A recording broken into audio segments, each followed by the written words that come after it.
มองโลกด้านดีมีผลหันคนอื่นดีมีก้าปลูกใจให้เกิดศรัทธาตั้งหน้าทำดีมีคุณ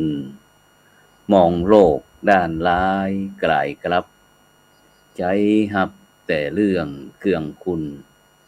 เหนื่อยนายเลิกล้างทางบุญชีพบุญแท้แน่เอ่ยขอกราบพระธรรมสวัสดีกับบรรดาท่านผู้ฟังแล้วก็ท่านผู้ชมทุกท่านที่กำลังติดตามช่องธรรมะเป็นทีมทีวีออนไลน์กลุ่มพระสงฆ์อุบาสกอุบาสิการ่วมกันเผยแผ่ธรรมะออนไลน์ไลฟ์สดทาง Facebook ทาง YouTube สถานีวิทยุ FM คลื่น 104.50 เมกะเฮิรตซ์วัดฝ่ายหินจังหวัดเชียงใหม่พร้อมตึงเครือข่ายสถานีวิทยุคลื่นสีขาว8จังหวัดภาคเหนือซึ่งในค่ำคืนนี้ก็เป็นคืนวันอาทิตย์ที่30เดือนเมษายนปีพุทธศักราช2566เข้ากับผมอัตมภาพพระครูโสพลปริยัติก็ได้นำรายการเห็นธรรมเห็นเราเห็นธรรมมาพบกับบรรดาท่านผู้ฟังท่านผู้ชมเป็นประจำทุกคืนวันอาทิตย์เวลาก็ตั้งแต่20:00 นเป็นต้นไปจนถึงเวลาประมาณ21:00 นซึ่งบรรดาท่านผู้ฟังท่านผู้ชมก็สามารถที่จะให้กำลังใจโดยการกดติดตามกดไลค์กดแชร์เพื่อเป็นธรรมทานยิ่งแชร์นักก็ได้บุญนักแชร์น้อยก็ได้บุญน้อยก็แชร์ก็บ่ได้บุญหรือว่าจะร่วมสนับสนุนกับจ่องธรรมะเป็นทีมก็สามารถกระทำได้ที่ชื่อบัญชีก่อออมบุญออมธรรมวันละบาททางธนาคารไทยพาณิชย์เลขที่บัญชีก็145244700-8ชื่อบัญชีก็พระไทยธรรมกิจพระมหาชาญชัยพรหมประดิษฐ์แล้วก็พระอาจารย์จตุรงค์ชูศรี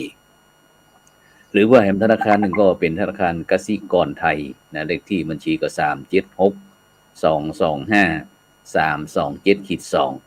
ชื่อบัญชีก็พระมหาดวงทิพย์ปริยัตถาลี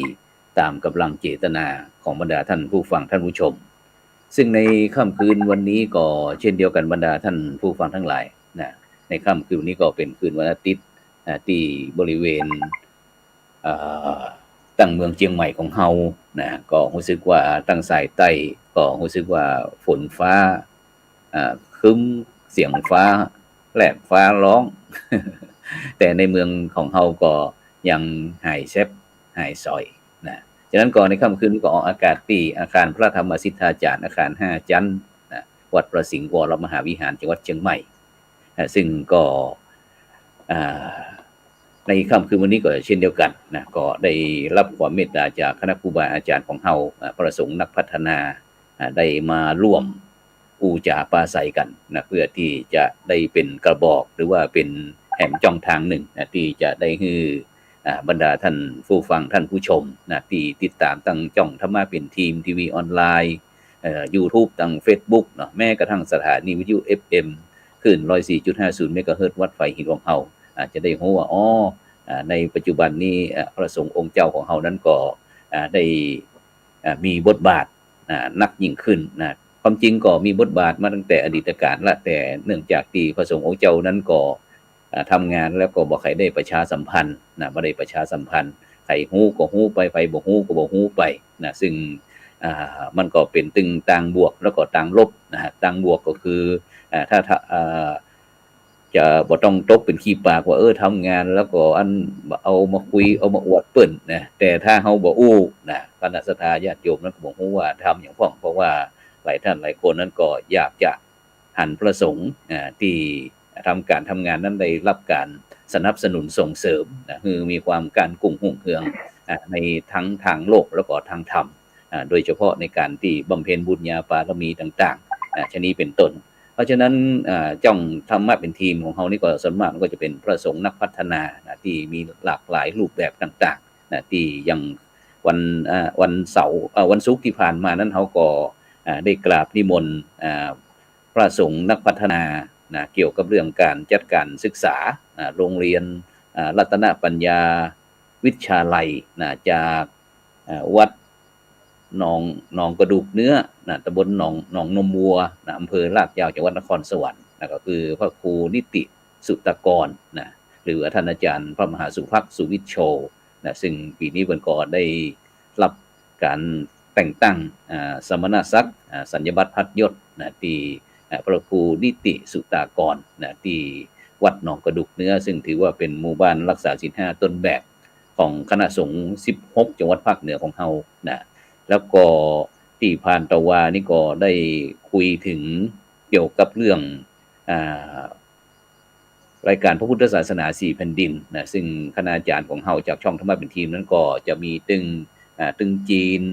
ตึงพม่าตึงลาวตึงไทยตึงเขมรตึงยวนอย่างต่างๆนะก็พยายามที่จะถ่ายทอดประสบการณ์ต่างๆในการทำงานเพื่อที่แต่ละประเทศนั้นมีวิธีทำวิธีพุทธจะได้พ่องนะเพื่อที่จะได้เอามาปรับปรุงแล้วก็สนับสนุนส่งเสริมกันไปแล้วก็ในค่ำคืนวันนี้ก็เช่นเดียวกันก็ถ้าบรรดาท่านผู้ฟังได้หันธรรมก็จะได้หันพระสงฆ์เหล่านี้นะอย่างที่รายการเขาบอกว่าเห็นธรรมเห็นเราเห็นธรรมนะเพราะฉะนั้นก็ในค่ำคืนนี้ก็ได้รับความเมตตาจากคณะครูบาอาจารย์เฮาเช่นเดิมนะฉะนั้นก็รูปแรกนี่ก็จะเป็นท่านอาจารย์พระอาจารย์สาธิตทีละปัญโยนะผู้อำนวยการสถาบันธรรมาภิวัตรตำบลศพปาดอำเภอแม่เมาะจังหวัดลำปางนมัสการครับท่านอาจารย์สาธิตครับผมกับถวายความเคารพท่านอาจารย์พระครูโสพลปริยัติและท่านอาจารย์สมุจำเริญที่ปัตโมนะครับแล้วก็ครูบาอาจารย์ที่ติดตามรับฟังรายการญาติโยมสาธุชนทุกคนทุกท่านแบบครั้งหนึ่งครับนมัสการครับผมครับสาธุครับไปที่รูปที่2วันนี้ก็ท่านพระอาจารย์สมุจำเริญจันทูปโมเลขานุการเจ้าคณะอำเภอแม่วางผู้ช่วยเจ้าวาดวัดดอยสัพพัญญูตำบลดอนเป่าอำเภอแม่วางจังหวัดเชียงใหม่นมัสการครับท่านอาจารย์สมุจำเริญครับผมครับถวายความเคารพครับอาจารย์ครับครับสาธุครับเป็นจะได้พ้องครับรู้สึกว่าหายหน้าหายตาไปเมินแก่ในช่วงนี้ปฏิบัติศาสนกิจจังได๋พ้องครับช่วงนี้ก็ยังอยู่ในกระบวนการกลางน้ำสำหรับการบวชภาคฤดูร้อนอาจารย์ครับผมก็เป็นการจัดการที่อาจจะโครงการเพื่ออาจจะปิดแล้วแต่ว่าเขาก็ได้ติดตามธรรมทายาทที่เพิ่นมีความประสงค์จะบวชเรียนต่ออาจารย์ครับครับเป็นตอนนี้ก็หมายความว่าถ้าคนเมืองของฮ้องว่าปล่อยลูกแก้วอีเนาะบางท่านบางคนก็อาจจะบอกว่าบวชเฉลิมพระเกียรติพ้องบางพ้องก็บอกว่าปล่อยสั่งรองพ้องว่ากันไปตามยุคตามสมัยเนาะปีนี้เป็นจะได้พ้องในการบวชพระสงฆ์องค์เณรที่จะมาสืบต่ออายุทางพุทธศาสนาปีนี้มีจำนวนหลายก็ครับครับก็ที่อำเภอแม่วางนี่จัดบวชหลักแล้วเป็นในนามของคณะสงฆ์อำเภอแม่วางก็มีจำนวนรวมทั้งพระกับสามเณรนี่70กว่ารูปแต่ว่าทางบนดอยเขตบนดอยนี่จะเป็นพระธรรมจาริกนะครับที่ประมาณ50กว่ารูปอาจารย์ครับแล้วก็ตอนนี้โครงการก็ได้ปิดไปแต่ว่าที่เป็นธรรมทายาทที่มีความประสงค์จะบวชเรียนตั้งแต่ชั้นประถมชั้นประถมแล้วก็มัธยมต้นมัธยมปลายอาจารย์แล้วก็ที่จะเข้ามหาวิทยาลัยอุดมศึกษาก็มีครับอาจารย์ครับผมนี่ก็ฉะนั้นตอนนี้ก็หมายความว่ามีบรรดาลูกเนนที่จะเรียนกับเฮานี่ประมาณ30กว่ารูปเนาะแม่นะครับอาจารย์ครับจะมีเพิ่มเติมอย่างนี้ครับพรุ่งนี้ก็ยังจะมีตอนนี้มีเนื่องจากซื้อบ่เดียวเนาะก็ทำให้เปิ้นทราบกันก็มีโทรมาติดต่อก็พรุ่งนี้ก็จะมีบทเรียนอีก2ตนครับพรุ่งนี้2ตนแต่ก็ยังรับอยู่ถ้ามีบุคคลใดท่านใดที่มีลูกหลานที่อยากจะบวชเรียนก็สามารถติดต่อได้นะครับเนาะที่ท่านอาจารย์จำเริญจันทูปโม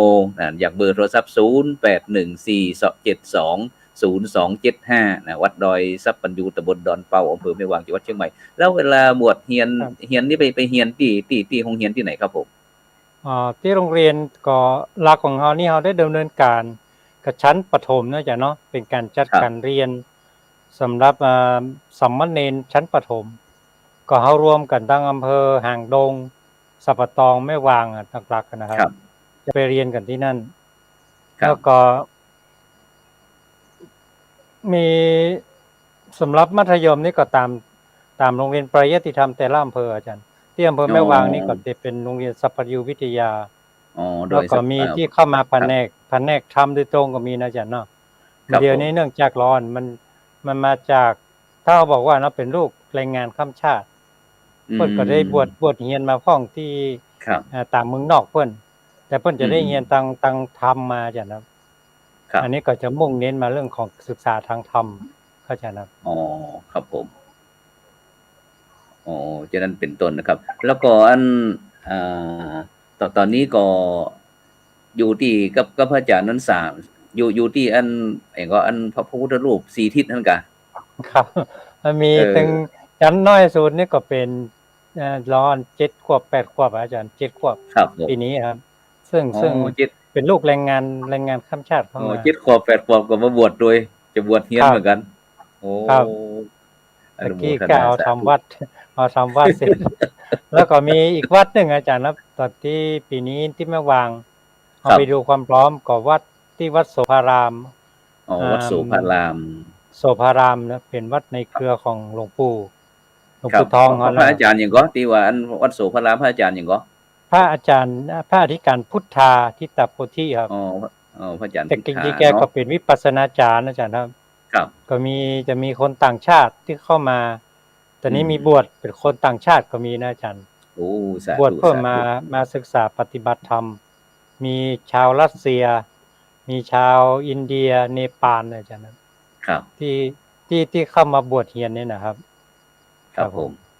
ครับไปตั้งท่านพระอาจารย์สาธิตดูครับพระอาจารย์สาธิตครับเรื่องอันการบวช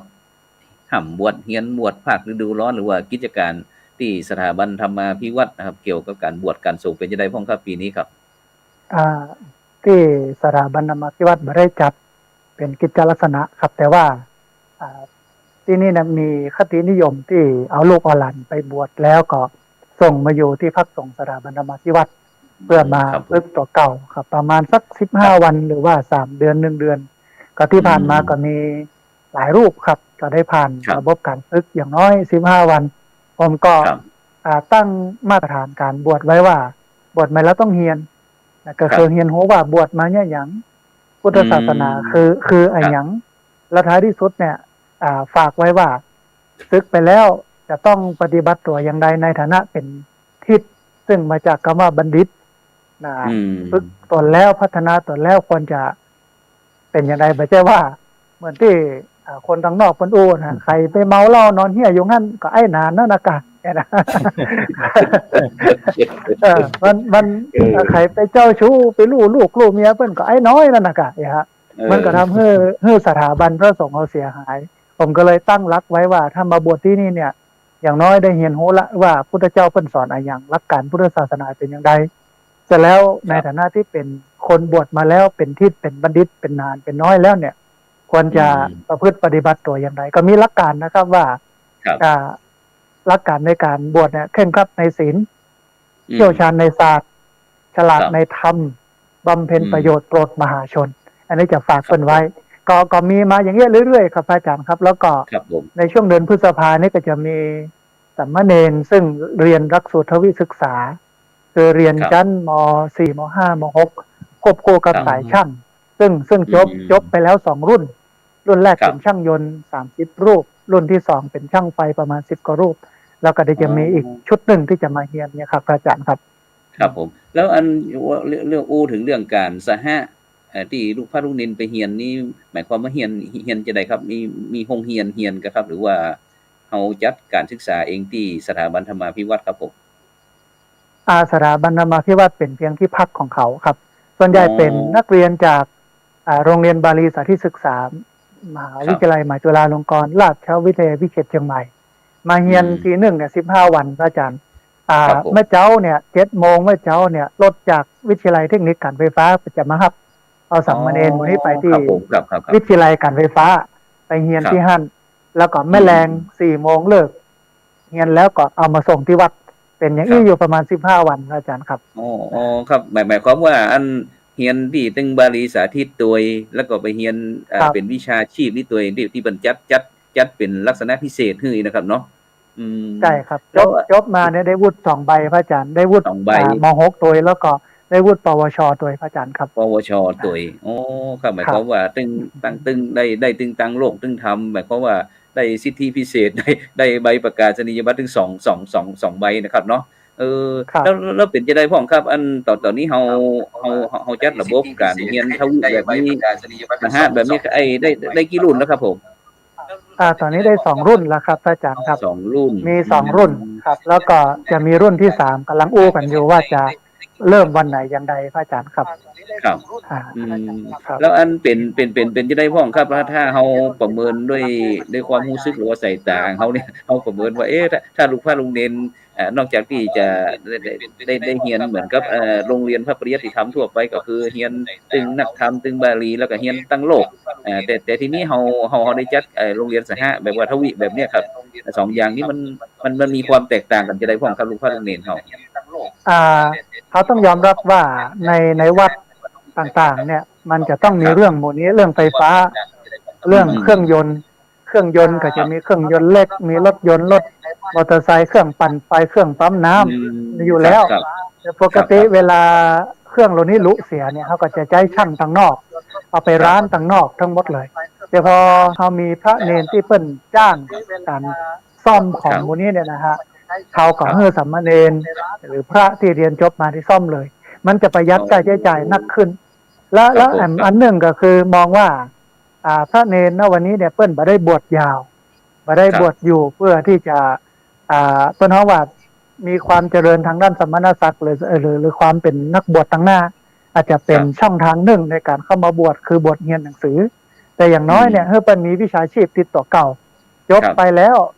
เป็นช่างยนต์อยู่ในหมู่บ้านซ่อมรถเครื่องซ่อมรถยนต์ซ่อมเครื่องปั่นไฟซ่อมเครื่องสูบน้ำก็ได้แล้วก็ระบบไฟต่างๆในอาคารเดินสายอย่างต่างๆเนี่ยฮะผมมองว่ามันก็เป็นประโยชน์สำหรับเปิ้ลพอสมควรแต่ว่า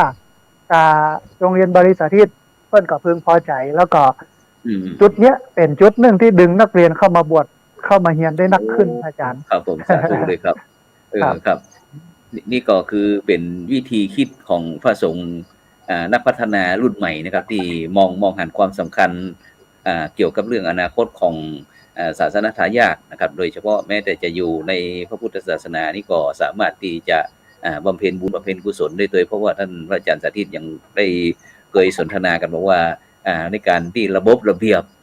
นะครับในการทำวัดทำวาสวดมนต์ไหว้พระเจริญจิตตภาวนาต่างๆซึ่งก็ได้ผ่านการประเมินเป็นที่น่าพึงพอใจแล้วอาจารย์ท่านอาจารย์จำเริญครับได้ยินท่านพระอาจารย์สาธิตได้มีเป็นพระสงฆ์นักพัฒนาใหม่กับที่ได้จัดการศึกษาแบบทวิแบบเนี้ยท่านอาจารย์จำเริญมีอย่างที่จะเสริมเติมเต็มของครับว่าในการจัดการศึกษาแบบเนี้ยครับผมครับผมครับก็ปีที่ผ่านมานี่ก็ได้คล้ายๆไปทำร่วมกับของมูลนิธิศึกษาพัฒนาชนบทนะครับก็เป็นการจัดการศึกษาที่เน้นในเรื่องของอาชีพและโดยเฉพาะเยาวสตรีอาจารย์ครับเพราะว่าส่วนหนึ่งที่เราทำงานไปเนี่ยเราจะเห็นเป็นของผู้ชายเขาเนาะก็มีกลุ่มเยาวสตรีที่เพิ่นอย่างจบม.3 แล้วก็อาจารย์เพิ่นก็จะเข้ามาพี่น้องเป็นการศึกษาทั้งเรื่องนึงของเพิ่นเฮาเป็นเมตตานารีอาจารย์อันนี้เขาก็ได้ประสานแล้วก็ครับก็ได้ออกไปก็มีรอดเข้าไปตอนนี้อยู่ที่มูลนิธิที่แม่ริมของเราครับครับจัดการศึกษาทั้งเรื่องนึงของกับกลุ่มสตรีเยาวสตรีอาจารย์ครับผมเหมือนกับอันที่วิเวกนะครับที่อันวิเวกทางวัดศรีโสดาต่างๆวิเวกธรรมจาริกอย่างต่างๆเนาะที่เพิ่นได้ทำกับเอาบรรดาพี่น้องพุทธศาสนิกชนที่ราบสูงนะครับหรือว่าบนดอยต่างๆนี่เข้ามาเอามาศึกษาโดยเฉพาะที่มหาวิทยาลัยมหาจุฬาลงกรณ์ราชวิทยาลัยเขตเชียงใหม่เฮาก็เช่นเดียวกันครับก็มีด้านสังคมสงเคราะห์โดยเพราะว่าในปัจจุบันนี้เขาจะหันฐานะที่เขาเคยผ่านการศึกษาของด้านมหาลัยมาเขาจะหันวิวัฒนาการเปลี่ยนแปลงว่าสมัยก่อนนั้นถ้าเป็นรุ่นครูบาอาจารย์ต่างๆ หลวงพ่อต่างๆสมัยก่อนนี่เปิ้นก็จะมีเฮียนก็คือเฮียนนักธรรมเฮียนบาลี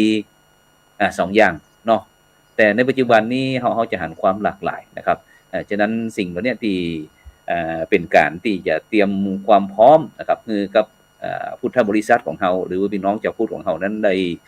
สามารถนะครับที่บวชแล้วนะครับสามารถที่จะเป็นที่พึ่งพาของสังคมได้โดยเฉพาะที่ท่านอาจารย์สาธิตได้อู้ว่ามีการที่จะหันว่าได้เดินทางไปอบรมพระนวกะหรือว่าคณะโครงการเป็นจะได้พ้องครับอาจารย์ครับอาหารได้ยินว่าเดินสายไปบรรยายกับพระบวชใหม่ปกติฤดูกาลนี้เป็นฤดูกาลที่ต้องเดินสายไปเทศตามงานบวชสามเณรภาคฤดูร้อนแต่ว่าปีนี้เนี่ยเนื่องจากภารกิจการงานในพื้นที่มีเยอะก็เลยบอกให้รับงานแต่ว่ามีงานหนึ่งที่อำเภอรองครับบ้านปิ่นวัดดงลานตำบลบ้านปิ่นอำเภอรองจังหวัดแพร่โดยพระเดชพระคุณหลวงพ่อท่านเจ้าคณะอำเภอเป็นนิมนต์ไปบรรยายให้กับพระสงฆ์ซึ่งเป็นพระเกือบทั้งหมดนะครับมีสามเณรหนึ่งรูปมีอยู่ประมาณเกือบ30รูปครับไปบรรยายถึงเรื่องของหลักการของพุทธศาสนาคือเป็นได้รู้แล้วก็การบวชนะว่าบวชอย่างใดแต่ว่าโดยส่วนใหญ่แล้วเนี่ยคนเหล่านี้กลับมาบวชในลักษณะชั่วคราวกับหมายความ15วันพระอาจารย์ครับส่วนใหญ่เลยจะมีอยู่ประมาณ2รูป3รูปในการจะอยู่ต่อหลังจากที่ผ่านโครงการแล้วแต่ที่สำคัญก็คือผมมุ่งหมายไปปูพื้นฐานให้เพื่อนเข้าใจในหลักการของศาสนาแล้วก็ลุกขึ้นมาเป็นพระที่ทำหน้าที่ไม่ใช่เช้าเอนเฮนนอนบ่ายพักผ่อนค่ำจำวัดดึกสงัดแอบซัดมาม่านะครับอาจารย์มันกระทำให้คุณค่าของพระสงฆ์เนี่ยมันลดลงเขาจะหันข่าวพระเจ้าพระสงฆ์ถึงวันเนี้ยในแง่เสียเยอะมากแต่ที่จริงมันเป็นจำนวนน้อยที่เป็นส่วนใหญ่เนี่ยเปิ้ลทำในสิ่งที่มันเป็นประโยชน์ทำในสิ่งที่ดีแต่ว่าสื่อเนี่ยเปิ้ลไม่ได้ไปจับไม่ได้เอามาออกอากาศแต่ถ้าหากว่าสื่อเนี่ยหันมามองตรงพระสงฆ์ที่เปิ้ลทำงานด้านการพัฒนาสังคมเนี่ยมันจะยังความศรัทธาให้ญาติโยมที่ในพระพุทธศาสนาเนี่ยเลื่อมใสนักขึ้นแต่ว่าคนรุ่นใหม่เนี่ยเปิ้ลบ่ค่อยได้ให้ความสำคัญกับเรื่องศาสนาให้ความสำคัญกับเรื่องพระสงฆ์มันก็เป็นประเด็นเร่งด่วนในการที่พระสงฆ์จะต้องลุกขึ้นมาดึงคนรุ่นใหม่พระอาจารย์ครับเข้ามาเรียนรู้เข้ามาศึกษาพระพุทธศาสนานักขึ้นผมเชื่อว่าหลักธรรมในทางพุทธศาสนาเป็นวิทยาศาสตร์มันพิสูจน์ตัวเก่าได้มันเป็นเหตุเป็นผลคนรุ่นใหม่มันต้องการสิ่งเหล่านี้แล้วก็ศาสนาที่จะยืนยงคู่กับคนรุ่นใหม่ไปตั้งหน้าได้เนี่ยนี่บ่พ้นพุทธศาสนาซึ่งเป็นศาสนาเป็นอาเทวนิยมพระอาจารย์ครับครับผมครับอันดังท่านอาจารย์จำเริญครับมีอย่างจะเสริมอาจารย์สาธิตบ้างครับครับก็ในเรื่องนี้ในเรื่องนี้ก็ทางในส่วนของที่ผมเขาทำงานกันนี่ก็มองเห็นว่าการสร้างโอกาสทางการศึกษาเนาะจ๊ะเนาะครับผมก็ตอนนี้มันมีหลากหลายแล้วผมทำจริงๆบวชครั้งนี้ก็ถือว่าเป็นการบวช3วัยด้วยแล้วก็ทำให้เรามาช่วยกล้าตัวเยาวชนตัวเล็กนะอาจารย์เราได้ช่วยถึงครอบครัวเพิ่นบางทีปีนี้ก็มีอยู่3ครอบครัวพ่อก็มาบวชแล้วก็มาฟื้นทางด้านจิตด้วยฟื้นนึกว่าฟื้นฟูตับฟื้นฟูตับก็ถือว่าเพิ่นได้ใช้ชีวิตอาจารย์แล้วก็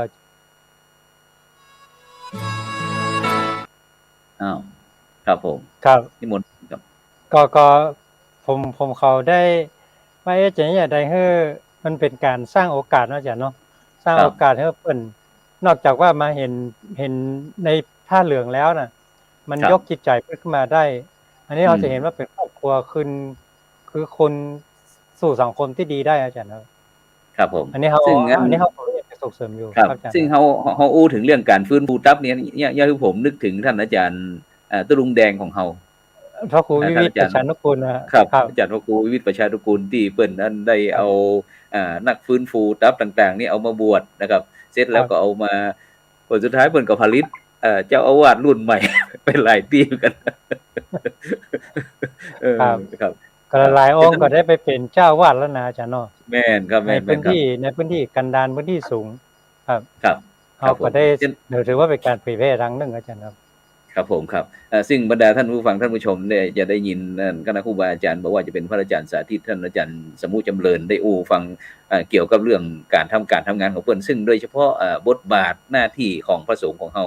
อ่าซึ่งมหาเถรสมาคมของเฮานั้นเพิ่นก็ได้กำหนดเอาไว้ถึง6ด้าน6ด้านก็คือเกี่ยวกับเรื่องตั้งแต่การศึกษาการเผยแพร่การปกครองการสาธารณสงเคราะห์สาธารณูปการแล้วก็อ่าการสร้างพุทธมณฑลประจำจังหวัดแห่งที่หนึ่งฉะนั้นก็บทบาทของเฮาในปัจจุบันจะหนักหนาปะปานซึ่งอ่าได้ทราบข่าวว่าท่านพระอาจารย์สาธิตก็ได้เรื่องการสาธารณสงเคราะห์เนาะที่ว่าเฮาได้ไปทำงานเกี่ยวกับของพระเดชพระคุณหลวงพ่อสมเด็จพระมหาธีรจารย์ท่านอาจารย์สาธิตครับผมได้ครับได้ช่วยหลายท่านหลายคนบางครั้งก็มาปรารภว่ามันบ่ใช่หน้าที่ของพระสงฆ์องค์เจ้าบ่ใช่บทบาทของพระสงฆ์บ่ควรจะไปใจทำอย่างนั้นอย่างนี้อย่างนี้เป็นต้นครับอยากจะให้อาจารย์ช่วยขยายสักหน่อยครับเกี่ยวกับเรื่องสาธารณสงเคราะห์ที่เฮาเคยไปทำงานของพระเดชคุณหลวงเจ้าพระคุณสมเด็จนะครับผมครับเอาวันนี้ก่อนเลยครับเป็นวันครบรอบที่ครูบาเจ้าศรีวิจัยสร้างตางขึ้นดอยสุเทพแม่นครับวันนี้สร้างตางขึ้นดอยสุเทพแล้วก็ลูกศิษย์ลูกหาของครูบาเจ้าศรีวิชัยบอกว่าจะเป็นครูบาอภิชัยขาวปีครูบาเจยวงศาพัฒนาตลอดจนถึงครูบาต่างๆเนี่ยอันหนึ่งที่เปิ้ลทำก็คือเรื่องของการสร้างโรงเรียนนะครับสร้างอาคารเรียนสร้างโรงเรียนขึ้นหลายที่หลายตางศาสนวัตถุศาสนสถานแล้วก็สาธารณประโยชน์เพราะว่าจะเป็นวัดเป็นโรงเรียนได้เกิดขึ้นมองว่ามันเป็นคิดเป็นหน้าที่ของพระสงฆ์กเนี่ยนะคือถ้ามองพุทธศาสนาโดยแท้จริงเนี่ยว่าพระพุทธเจ้าสอนอะไรอย่างเขาจะรู้ได้เลยว่าเนี่ยเราปฏิบัติตามคำสอนพระพุทธเจ้าสอนสองเรื่องก็คือทุกข์และความดับทุกข์ทุกข์และความดับทุกข์ทุกข์นั่นมันก็มีถึงทุกข์กายทุกข์ใจสำหรับทุกข์ใจเนี่ยก็ไปปลดเปลื้องโดยวิปัสสนากรรมฐานด้วยการปรงการปล่อยการวางการหันไปรักก็เป็นต้นฮ้องว่าคนส่วนน้อยจะมาปลดทุกข์ในเรื่องนี้เพราะว่าจะมาวัด40 วันอย่างที่อาจารย์พระครูโสพลปริยัติจะไปเข้ากรรมฐานเนี่ยคือต้องเป็นคนพร้อมก่อนนะครับอาจารย์ถ้ามีหนี้สินเข้าบอกว่าจะเอาไหนมานึ่งมากินกันเนี่ยเป็นหนี้เป็นสินก็กึดนักก็จะไปได้เนี่ยอย่างวัดลำเปิงวัดจอมทองเนี่ยอย่างน้อยเนี่ย26 วันเข้าคอร์สของเปิ้ลนะฮะแล้วก็30 วันโดยระดับแต่ว่าคนที่ไป30 วัน26 วันโดยที่บักกังวลเรื่องการใช้จ่ายนั้นแสดงว่าเปิ้ลบอกให้ตุกกายเปิ้ลสบายกายมีเงินทองจับใจใช้สอยดีคล่องเนื้อคล่องตัวอาจจะบาร่ำรวยนักแต่ว่าอยู่สบายแต่ว่าที่เปิ้ลต้องการคือตุกใจนั่นแสดงว่าพระเจ้าเนี่ยสอนให้เราไปช่วยกันหรือตัวเราเองเนี่ยดับตุกถึงกายถึงใจแล้วก็ชาวบ้านตัวเนี่ยไปช่วยเปิ้ลดับตุกกายตุกใจครูบาศรีวิชัยก็ยังอั้นครับพระอาจารย์ไปดับตุกคือโยมขึ้นดอยสุเทพเนี่ยลำบากมากกับไปแปลงหนตางขึ้นดอยสุเทพเอารถมาเก่าโบราณเหมือนที่อาจารย์88 ปีครับผมครับพระอาจารย์สมุจำเริญว่าตะกี้นอกรอบเนี่ยว่ามีการเอารถมาเก่ามาเกี้ยมาโชว์กันรถที่สมัยครูบาศรีวิจัยนั่งขึ้นไปอย่างนี้นะนั่งขึ้นไปครับครับอย่างเงี้ยมันถ้าถามโดยมิติของคนทั่วไปเนี่ยจะถามว่ามันเป็นเรื่องของพระเจ้าก็เป็นคิดของสงฆ์ก็นะฮะแต่ว่า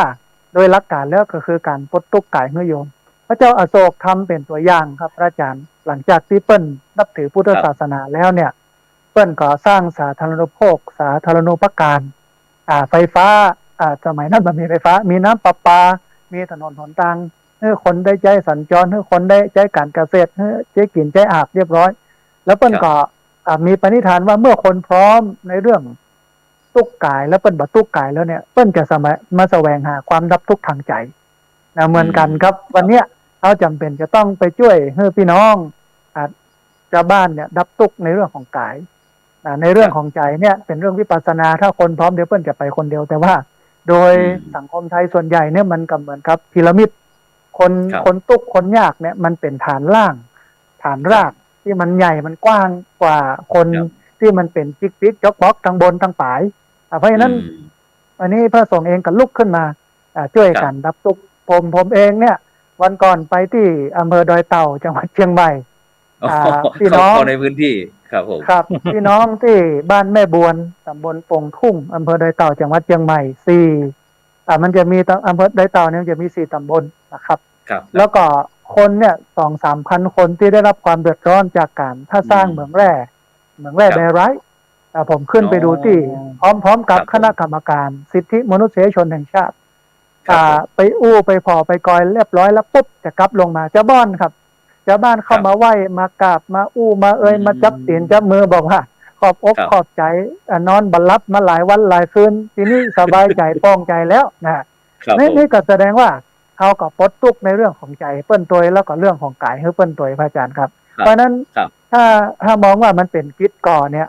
ผมมองว่ามันเป็นหน้าที่ของพระสงฆ์ที่จะต้องไปเกื้อกูลญาติโยมในส่วนนี้ก็คือดับทุกข์กายแล้วก็ทุกข์ใจให้กับโยมแล้วก็ดับทุกข์กายทุกข์ใจให้กับตัวเก่าไปครับพระอาจารย์ครับครับนี่ก็เป็นบทบาทแห่งบทบาทหนึ่งที่ท่านอาจารย์สาธิตเพิ่นได้อู้ฟังว่าได้เป็นกำลังได้เดินไปคือกำลังใจกับพ่อแม่พี่น้องคณะสัตยาญาติโยมตามสถานที่ต่างๆเพราะว่าในปัจจุบันนี้บรรดาท่านผู้ฟังทั้งหลายเฮาก็จะหันว่าพระสงฆ์องค์เจ้าของเฮานี่ก็จะมีการไปเกี่ยวกับเรื่องสิ่งแวดล้อมเรื่องหมอกเรื่องควันเรื่องป่าเรื่องน้ำอย่างต่างๆที่มันเกี่ยวกับวิถีชีวิตของประชาชนเจ้าบ้านเฮาเนี่ยนะซึ่งบ่ฮู้ว่าจะไปเปิ้งไผนะถ้าบ่เปิ้งคือเจ้าบ่ฮู้ว่าจะเปิ้งไผละนะเพราะว่าเพิ่นจะมาฮู้จักมายกมือไหว้ก็ตอนที่จะมีเลือกตั้งนี้แล้วถ้าหลังเลือกตั้งก็ตัวไผตัวมันละเพราะฉะนั้นเนี่ยท่านอาจารย์จำเริญครับพระอาจารย์จำเริญก็เป็นบทบาทหนึ่งตะกี้เป็นบทบาทอาจารย์สาธิตไปที่ท่านอาจารย์จำเริญที่เกี่ยวกับเรื่องการดูแลเรื่องสุขภาพหรือว่าสิทธิเรื่องการรักษาพยาบาลของอย่างต่างๆท่านอาจารย์ครับได้อู้ให้ฟังสักน้อยหนึ่งครับผมก็จริงๆเราได้ขับเคลื่อนเรื่องเกี่ยวกับจริงๆเรื่องของสิทธิมนุษยชนเฮานี่ก็เรื่องเพิ่นเนาะคนที่บ่มีสถานะทางระเบียบเนาะอาจารย์เนาะก็เฮาดำเนินการต่อเนื่องมันมาแล้วก็มาเดี๋ยวนี้ก็เข้าทุกช่องทุกทางกันก็ทำให้กลุ่มคนที่เปิ้นบ่มีสถานะตัวตนทางระเบียบกลับเข้ามาอยู่แล้วก็นี้ก็สิ่งที่เฮายังสานต่ออาจารย์เฮาได้เจอข้อมูลว่าจริงๆแล้วการเข้ามาอยู่ที่ตะเข็บชายแดนของเฮาเนี่ยอย่างภาวะฝุ่นควันที่เชียงใหม่ไปเดี๋ยวนี้ผมก็มีโอกาสทำงานร่วมกับนักวิชาการอิสระนะครับที่เชียงใหม่เฮาบอกว่าจะเป็นอาจารย์ชัชวาลทองดีเลิศแล้วก็โยมไอ้ประยัดจตุพรวิทักษ์กุลนะครับอันนี้พวกก็ทำเรื่องโครงการที่เพิ่นเฮาเชียงใหม่เมืองสะอาดเขาจะมาดูเรื่องตั้งแต่เรื่องของเอาเนี่ยอย่างใดคือคุณภาพของชีวิตที่เฮามาอยู่กันเนี่ยอาจารย์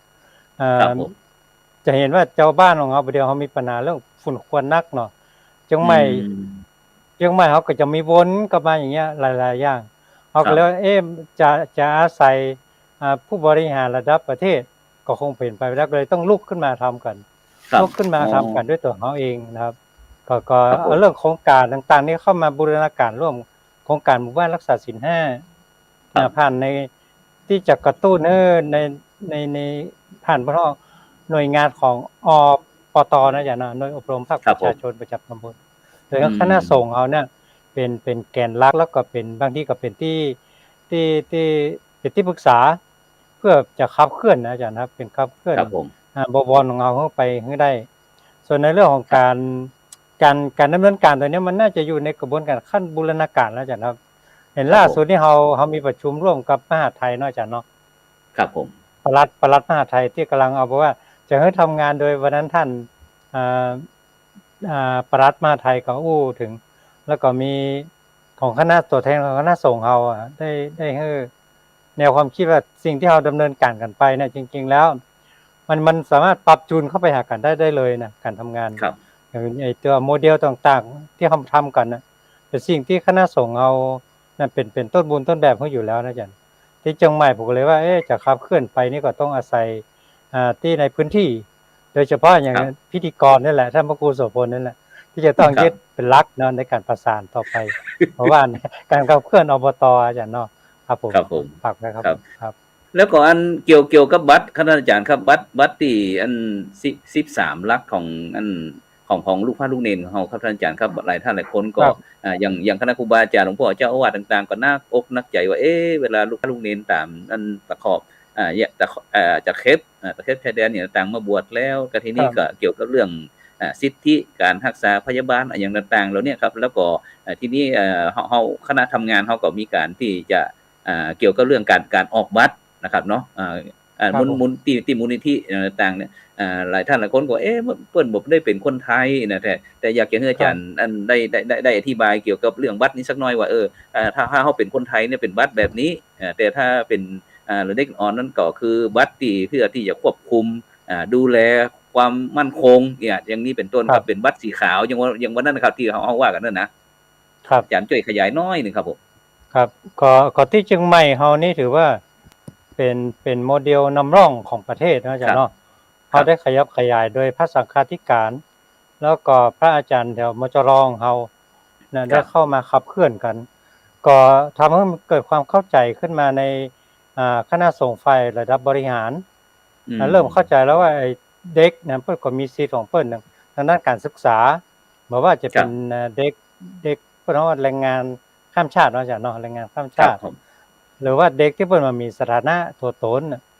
ปกติแล้วในสถาบันโรงเรียนต่างๆเนี่ยที่เพิ่นเข้ามาเรียนนะอาจารย์เนาะเพิ่นเป็นลูกแรงงานข้ามชาติเพิ่นก็จะมีตัวขึ้นมีการควบคุมด้วยตัว G อาจารย์ตัว G แล้วก็หมายเลขทั้งหมดอยู่13หลักนั่นแหละแต่ประเดี๋ยวนี้เฮาปรับขึ้นมันถูกในระบบก็คือเปลี่ยนจากตัว G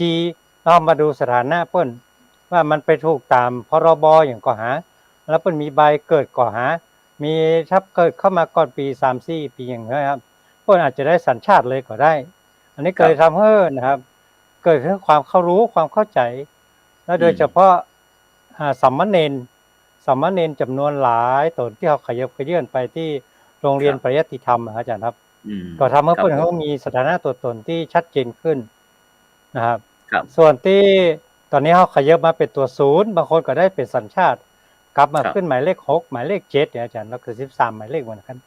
ก็ตอนนี้เขาก็คณะสงฆ์เริ่มออกรับรองก็คือใบสุทธิสงฆ์ก็จะแต่ก่อนมันจะอิงไปว่า13หลักมาจากหยังบุคคลว่าต้องเป็นคนไทยก็บ่จักคนไทยแม้ว่าจะเป็นคนต่างชาติเขาก็จะอิงอยู่นะอาจารย์คนต่างชาติก็จะมีอย่างผมได้ลูกชาติที่เพิ่นมาบวชเฮาเป็นคนชาวรัสเซียของอินเดียบ้างที่มาบวชอยู่เมืองไทยเฮาแต่คนอเมริกันก็มีนะอาจารย์ก็มาแต่ส่วนสำหรับพี่น้องที่ชายแดนของเฮาบอกว่ามาจากพม่ามาจากทางรัฐฉาน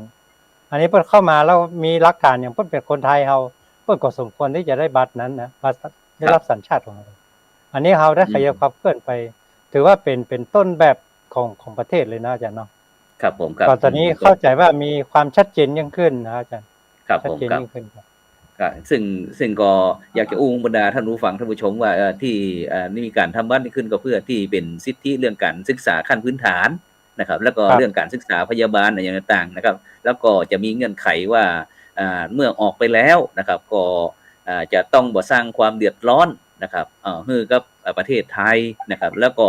การจะออกนอกพื้นที่เขตที่มันจะมีเขตที่ควบคุมนะท่านอาจารย์เนาะอย่างอยู่อำเภอแม่วางก็อยู่ที่อำเภอแม่วางถ้าจะออกจากอำเภอแม่วางก็ต้องขออนุญาตออกนอกพื้นที่เช่นนี้เป็นต้นนะครับฉะนั้นท่านอาจารย์สาธิตครับได้ยินท่านอาจารย์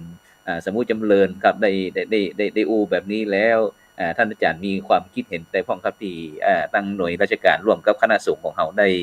มีการบูรณาการที่ทำงานร่วมกันแบบนี้ครับถึงจะในมุมมองของท่านอาจารย์มีความคิดเห็นจะได้พ้องครับผมครับเป็นเรื่องที่น่ายินดีสำหรับคนที่ตกหล่นสัญชาติหมายความว่าถ้ามาเกิดในแผ่นดินไทยแล้วก็ยังไม่ได้สัญชาติเตื้อยังไม่ได้รับปัดเตื้อก็ได้รับการพิสูจน์คือเป็นคนไทยโดยสมบูรณ์แบบแล้วก็สำหรับพี่น้องที่มาจากฝั่งชาติอื่นเนี่ยหมายว่าจะเป็นลาวเป็นพม่าเป็นเขมรก็ตามแต่ถ้ามาอยู่ในประเทศไทยเมื่อนานแล้วอย่างแล้วเนี่ยคุณก็มีสิทธิ์ในเรื่องของการรักษาพยาบาลมีสิทธิ์ในเรื่องของการเรียนหนังสือในเรื่องของความรู้ในเรื่องของความเจ็บป่วยผมมีลูกศิษย์จากโรงเรียนบาลีสันติศึกษามาเรียนทวีศึกษาที่วัดแล้วก็ป่วยนอนโรงพยาบาล7 คืนพระอาจารย์ต่อไปการรักษาพยาบาลหลังจากที่ออกจากห้องแล้วเนี่ยไปหาหมอเนี่ยก็บอกว่าประมาณสัก 40,000 ฝ่าย 40,000 กว่าแล้วผมก็เลยใช้สิทธิ์พี่น้องต่างสัญชาติใช้สิทธิ์อนาถา นะซึ่งมัน ครับ มีสิทธิ์ในเรื่องของคนเป็นบริจาคมาที่โรงพยาบาลนั้นผมก็มองว่า อืม ถ้าเข้าสู่ระบบนี้แล้วเนี่ยมันก็เข้าสู่กระบวนการในการจะรักษาโดยที่ไม่ต้องเสียค่าใช้จ่ายอันนี้ขนาด ครับ เป็นพระเป็นเนรเป็นพระเป็น ครับ เนรนะแต่ถ้าเป็นชาวบ้านฆราวาสเนี่ยมันคงจะเยอะกว่านี้ในเรื่องการค่าใช้จ่าย แต่ว่า ครับ มันมีข้อกังวลอันหนึ่งว่าถ้าพิสูจน์แล้วบ่ได้เป็นคนไทยจริงนะสัญชาติบ่ได้เป็นไทยจริงเนี่ยก็จำเป็นจะต้องปรับให้มันถูกระบบ แต่อันหนึ่งเนี่ยกว่าว่าจะดึงเข้ามานะเหมือนกับอันก็นะว่าปลอมปนเนาะมันก็เป็นข้อกังวลที่ เหี่ยว ที่รัฐ เหี่ยวปนฝนนี่เนาะ ครับรัฐเองก็กังวลครับหลายหน่วยงานก็ ครับ กังวลแต่ผมเชื่อมั่นว่าครูบาอาจารย์ที่ทำด้านนี้เนี่ยโดยเฉพาะพระสังฆาธิการครูบาอาจารย์ต่างๆเปิ้นใช้หลักการเป็นหลักธรรมในการดำเนินการพระอาจารย์มันก็ต้องมันถูกต้องตามความเป็นจริงอยู่แล้วบ่มีบิดเบี้ยวนะฮะอันนี้ก็ให้กำลังใจแล้วก็แสดงความยินดีกับครูบาอาจารย์ที่ขับเคลื่อนเรื่องของสิทธิในเรื่องของบัตรประจำตัวในเรื่องของการศึกษาแล้วก็การพยาบาลซึ่งเรื่องของการศึกษาการพยาบาลเป็นสิทธิขั้นพื้นฐานของมนุษย์นะครับไม่ว่าจะเป็น ครับผม ชาติไหนเป็นอย่างใดแต่ว่าประเทศไทยเนี่ยเขามีระบบที่รักษาพยาบาลคนก็คือรักประกันสุขภาพแห่งชาติการใช้เลข13หลักเป็นหลักแต่ถ้าบ่มีเลข13หลักเนี่ยมันก็รักษายากลำบากแล้วพระเนรของเขาเนี่ยที่เข้ามาเรียนตึงบาลีเรียนตึงปริยัติสามัญเนี่ยเป็นคนต่างชาติก็พอสมควรแต่ว่าเวลาเปิ้นป่วยเปิ้นไข้เนี่ยเปิ้นบ่มีสิทธิ์ในการจะรักษาพยาบาลอันนี้เพราะฉะนั้นการทำระบบนี้ขึ้นมาเนี่ยก็ทำให้เปิ้นรักษาพยาบาลได้ง่ายขึ้นทำให้พุทธศาสนามั่นคงขึ้นครับอาจารย์ครับครับฉะนั้นก็ที่ท่านมุมมองของอาจารย์สาธิตก็คือว่าเป็นประโยชน์นะครับในโดยเฉพาะเรื่องการต่ออายุพุทธศาสนาเพราะว่าในปัจจุบันนี้คนไทยของเรานั้นก็การที่จะบวชเฮียนหรือว่าบวชสืบต่ออายุพุทธศาสนาอย่างที่เหมือนกับคนแต่ก่อนนั้นบ่ค่อยมีนะครับเนาะอย่างที่อย่างที่ยกตัวอย่างครอบครัวของผมเนี่ยมีลูกผู้ชายด้วยกัน7คนอีน่ะก็ขอถวายพุทธศาสนาเนี่ยสักคนหนึ่งอีน่ะแต่ในปัจจุบันมันบ่ใช่อย่างนั้นนะครับอย่างครอบครัวบางครั้งก็มีลูกคนเดียวมีผู้ชายอย่างคนเหมือนหญิงอย่างคนหนึ่งนะเพราะว่าพระวงศ์เนี่ยบางพ่องก็จะว่าเป็นผู้ชายก็บ่เป็นผู้ชายจะเป็นแม่หญิงก็บ่เป็นแม่หญิงครับมันจะเอาอย่างกับเอาบ่ได้ก็เลยทำให้สับสนโอลหม่านครับเพราะว่ามันมีรัฐบาลอยู่ยุคหนึ่งบอกว่าลูกมากจะยากจนนะครับแต่ปล่อยให้อย่างที่อื่นนี่เปิ้นปล่อยมี2มี3มีครอบครัว 4-5 คนอย่างต่างแต่ถ้าเป็นคนไทยเฮานี่มาครอบคลุมแบบว่าจะเป็นภาระต่ออย่างต่างๆฉะนั้นความจริงแล้วนะครับอย่างประชาชนของเฮาเนี่ยครับในปัจจุบันนี้ก็ต้องเบิ่งตัวเองนะครับเนาะท่านอาจารย์เนาะเบิ่งตัวเองนักหนาปะปานเพราะว่าโดยเฉพาะของเฮานี่ถ้าเฮาไปสังเกตการดำเนินชีวิตพี่น้องประชาชนของเฮาเนี่ยโดยเฉพาะอย่างที่ท่านอาจารย์สาธิตได้ไปที่บ้านปวนอีกบ้านไม่บวนครับบ้านไม่บวน บ้านแม่ปวนนะครับซึ่งวิถีชีวิตของเพิ่นก็คือการทำสวนลำไยข้าวโพดอย่างต่างๆนี่ครับแต่เมื่อขายไปแล้วนะเฮาก็กลับมาเลี้ยงของเฮาแต่ก็บ่เคยมีใครที่จะมาช่วยประชาชนมีแต่ใครๆก็บอกว่ารักประชาชนนะครับรักประชาชนแต่จับประชาชนเป็นตัวประกันครับฉะนั้นก็มีสถาบันพระสงฆ์องค์เจ้าของเฮานะครับที่จะเป็นคอยเป็นกระบอกเสียงเจ้าบ้านตุกเจ้าก็ตุกเจ้าบ้านสุขเจ้าก็สุขเพราะฉะนั้นนะครับในปัจจุบันอย่างที่ท่านอาจารย์จำเริญเพิ่นได้พูดที่บอกว่าพลังบวรบ้านราชการโรงเรียนอย่างต่างๆเนี่ยต้องจะมาทำงานเป็นรูปแบบเป็นภาคีเครือข่ายอย่างที่หมู่บ้านรักษาศีล5นะครับวัดประชารัฐสร้างสุขอย่างต่างๆแล้วเนี่ยโครงการแล้วนี่ครับแล้วก็ล่าสุดนี้ก็รู้สึกว่าอย่างที่ท่านอาจารย์ดร.วิสิทธิ์ทิตาวิสิทธิ์โทเพิ่นได้เกี่ยวกับเรื่องดูแลสุขภาพนะครับของพระสงฆ์สามเณรนะครับโดยเฉพาะเรื่องเกี่ยวกับเรื่องพระคีลานุปถากนะครับท่านอาจารย์ครับท่านอาจารย์จำเริญมีความคิดเห็นจะได้พ้องเรื่องพระคีลานุปถากครับได้ในฐานะที่เป็นหนึ่งในทีมงานช่วยขยายสักน้อยนึงนะครับครับก็อยากจะเอาเห็นนะว่ามันพระหลายๆวัดนี่ก็จะเป็นพระอยู่รูปตนเดียวพ้องแล้วก็มีอายุไขก็พอสมควรเนี่ยครับการดูแลนี่ก็ถือว่าทางการขับเคลื่อนพระคีลานุปถากของเรานี่ได้เข้ามาช่วยพระมหาเถระของเขา ส่วนในเรื่องของการที่จะให้ความรู้ความเข้าใจ ผมเห็นว่าเราเห็นว่าสิ่งหนึ่งที่ได้เกิดประโยชน์ขึ้นคือทำให้คณะสงฆ์เรามีความเข้าใจเรื่องศีลในการรักษาพยาบาล ซึ่งบางทีเขาก็บอกเข้าใจว่าศีลของเราศีลสปสชไม่อยู่ที่ไหนอันนี้ก็เป็นการจริงๆเป็นส่วนหนึ่งนะทุกเจ้าต้องยอมควักปัจจัยบ่ฮู้ว่าใจสิทธิบัตรทองกะหรือว่าบัตรอนาถาก็บ่ฮู้เหมือนกันครับในปัจจุบันนี้นะบ่ได้เปลี่ยนบ่ได้ย้ายอย่างไปนะก็คือเป็นสิ่งหนึ่งที่ทำให้เราเกิดความเข้าใจ แม้ว่าคณะสงฆ์เราจะตั้งเนาะอย่างนั้นตั้งเป็น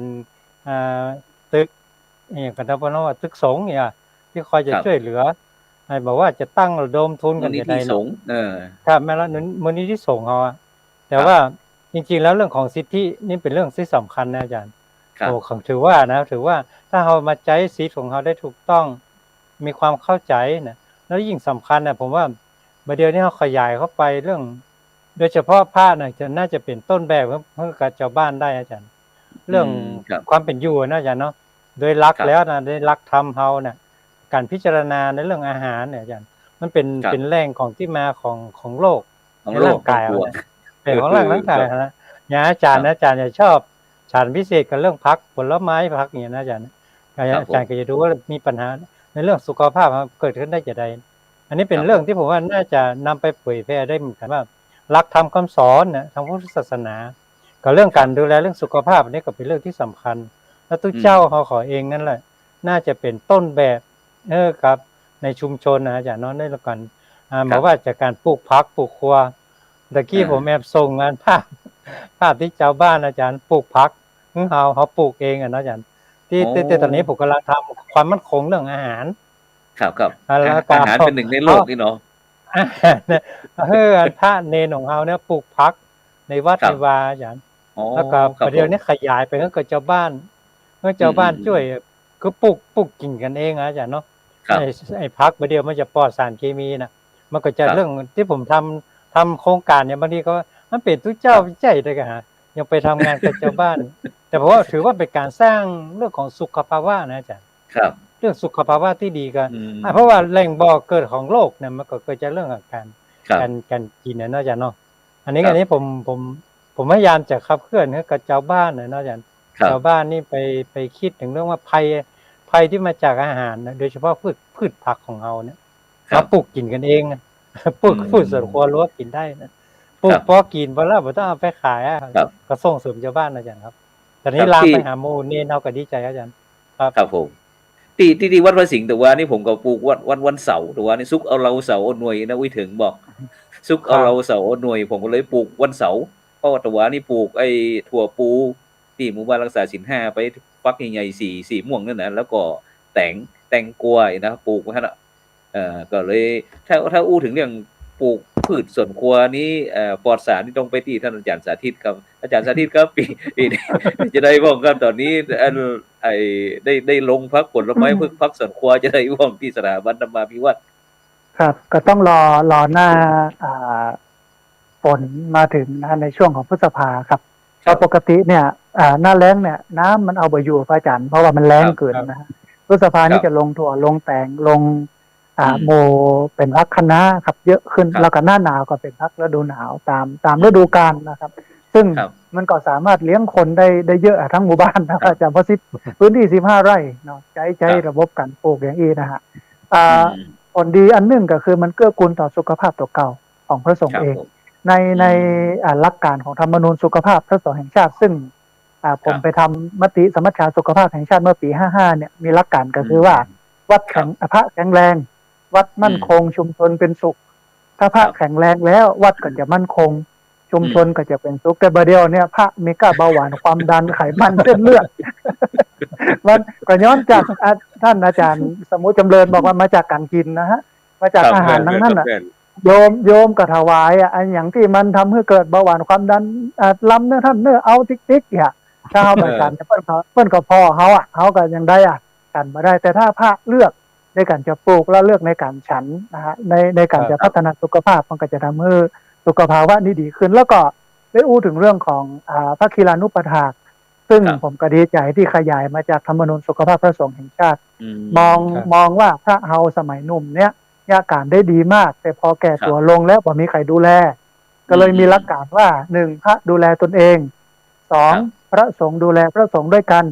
3พระสงฆ์ดูแลชุมชน แล้วก็4คนในชุมชนมาดูแลพระสงฆ์ที่จริงบทบาททั้ง4มิตินี้เนี่ยมันเป็นหน้าที่ของพุทธศาสนิกชน แต่ว่าวันเนี้ยความเป็นพุทธศาสนิกชนเฮาเนี่ยมันบ่ค่อยแน่นว่าอาจารย์มันต่างคนต่างอยู่ต่างคนต่างยะและที่สำคัญก็คือว่ามัวแต่โจมตีพระเจ้าพระสงฆ์มีแต่ว่าพระเจ้าอย่างเดียวมาเข้าวัดเข้าว่าพอบ่ค่อยพระสงฆ์เฮ้ยมันก็เลยอ่อนแอแต่ถ้าเฮาครับแต่ทีเนี้ยถ้าเฮาหันมามองถึงหลักการอย่างเงี้ยก็คือพระสงฆ์ดูแลตัวเก่าพระสงฆ์ดูแลกันด้วยพระสงฆ์ดูแลกันเองพระสงฆ์ดูแลสังคมและสังคมดูแลพระสงฆ์เนี่ยมันจะทำให้มิติของบ้านวัดโรงเรียนหรือมิติของพุทธศาสนิกชน4อันเนี้ยภิกษุภิกษุณีอุบาสกอุบาสิกามันมั่นคงขึ้นอาจารย์ครับเป็นแก่นเป็นสารมากขึ้นครับครับเดี๋ยวเหลือเวลาทำน้อยอันเกี่ยวกับอันตอนนี้อันอย่างปอที่จะขายได้พ่องที่สถาบันธรรมาภิวัตหันว่ามีจัดใหญ่เป็นกิโลด้วยครับตอนนี้มะม่วงครับมะม่วงออกเยอะมากพอสมควรแล้วก็ครับกินดิบได้กินซุกได้เป็นมะม่วงเขียวใหญ่ฮะช่วงนี้ญาติโยมก็เริ่มโทรมาเริ่มแชทเริ่มไลน์มาจองเนื้อกี่หน่วยนะฮะเยอะครับแต่ว่าเดี๋ยวอันรอแหมสักระยะหนึ่งพฤษภาเนี่ยน่าจะใช้ได้แล้วครับอาจารย์ก็จะได้เอาไปแจกโยมพ้องแล้วก็เอาไข่ญาติโยมมาไปมาก็เอาเป็นที่ระลึกแจกกันไปอย่างเงี้ยครับอาจารย์ครับครับผมครับสาธุครับท่านอาจารย์เจริญครับมีอย่างอันก้าขายอย่างพระอาจารย์สาธิตมีอย่างแจกของบ่กล้าขายอย่างแต่ว่าจะพยายามให้อันทางชุมชนนะอย่างเนาะที่เขาแบบมีความมั่นคงทางด้านอาหารสิ่งที่อยากจะขับเคลื่อนต่อไปเนี่ยอาจารย์อันนี้ก็จะทำงานร่วมกับทางไตรภาคีอื่นๆที่มาเกี่ยวข้องเฮาและโดยเฉพาะที่บทบาททางของชุมชนอาจารย์ถ้าเพิ่นอยู่ก็เป็นกันได้ด้วยตัวเพิ่นเองก่อนครับอาจารย์ครับนี่ถ้าใครต้องการใบโหระพานะครับที่วัดพระสิงห์ของเฮานี่นักหนาป้านครับเพราะปัจจุบันนี้ผมนี่ฉันมื้อนึงประมาณสักกำเนี่ยโหระพานี่นะปลูกงามขนาดมีแต่พระครูโสพลฉันรูปเดียวนอกนั้นบ่มีไผสนเลยพักอีกพันน้อยนี่บ่สนเลยผัดกะเพราอาจารย์ผัดกะเพรานิดหน่อยครับผมครับฉะนั้นก็ในวันนี้นะครับก็เวลาหมดเวลากับอู้กันไปอู้กันมากับซึ่งก็ต้องกราบขอบพระคุณครับท่านอาจารย์สาธิตธีรปัญโยนะครับจากสถาบันธรรมาภิวัตรอำเภอแม่เมาะจังหวัดลำปางท่านอาจารย์สมุจำเริญจันทูประโมทครับจากดอยสะพันยูตำบลดอนเป่าอำเภอแม่วางจังหวัดเชียงใหม่ครับที่ได้มาแลกเปลี่ยนเรียนรู้นะครับมาอู้มาจากันเพื่อที่จะเสริมเติมเต็มนะครับเสริมเติมเต็มสติปัญญาให้กับบรรดาท่านผู้ฟังท่านผู้ชมได้รู้ได้รับทราบว่าบทบาทของพระสังฆเจ้าเฮาในปัจจุบันเนี่ยมันมีความหลากหลายนะครับฉะนั้นก็ได้ช่วยกันเป็นกำลังใจนะครับคือสำหรับพระสงฆ์นักพัฒนาของเฮาต่างๆครับที่ได้มาอู้มาจากันนะครับมีอย่างที่จะเสริมเติมเต็มก็ส่งข้อความมาทางอินบ็อกซ์ได้ครับสำหรับในค่ำคืนนี้ก็เวลาหมดเวลาครับจำเป็นที่จะต้องนำรายการจากบรรดาท่านผู้ฟังไปก่อนนะครับรับฝันดีมีเงินใจนะครับไร้โลคาพยาธินะครับบ่เจ็บบ่จนร่ำรวยทุกผู้ทุกคนสำหรับในค่ำคืนนี้ก็